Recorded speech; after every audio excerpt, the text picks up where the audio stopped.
Brian, nem tudom, szereted-e a faldíszeket, de ezt neked szőttem.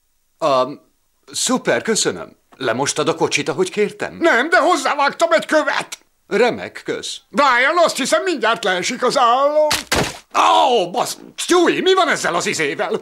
Igen, kiderült, hogy a klónok nem túl tartósak, Brian. Az enyémmel is akadt egy kis gond. Szia, Stewie! Képzeld, folyamatosan csöng a fülem, és valami gond van a lábammal. Nos, azt hiszem, egy percük sincs, mielőtt teljesen szétesnek. Hey, Brian! Kop!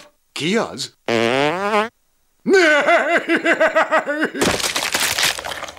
Hú, remélem nem jutok erre a sorsra. Elküldtem a tisztítóba, és nem tudom, hová tette a tikettet. Hát ez nem volt túl gyümölcsöző kaland. Igazán szégyellem, de ezt most felnyalom. Bozontos kagyló. Ez állat lesz, Quagmire! Egy striptease bár a legjobb hely, hogy megünnepeld az első gyerek nélküli estédet. Igen, Peter, ez kafa. Újra önmagam vagyok. Komolyan már annyira lekötött az a kicsi. Jó, hogy végre eltűnt. Igen, tudod, van úgy, hogy ragaszkodnod kell a döntésedhez, mint nekem ahhoz a különleges faroknagyobbításhoz. Peter, nem hiszem, Brian, hogy... tudomásul vettem az ellenvetésedet. Na, taposd bele! Tudod, ez soha az életben nem jönne be újra. Nincs szükség rá, Brian.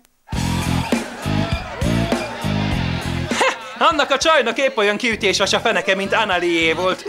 Csúcs! Az a másik meg úgy ül a fickó ölében, ahogy Annali ült mindig. Sírálj! Neki meg csak egy foga van, épp mint Annalinek. Quagmire, köztünk vagy öreg? Nem tudom. Úgy érzem, nagy hibát követtem el. Eldobtam a lányomat. Miért dobtam el az egyetlen lányomat? Ó, Istenem!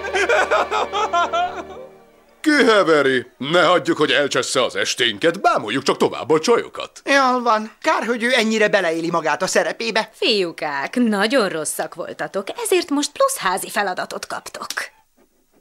Baszki, a törtek nagyon nehezek. Mi jött ki a 4-es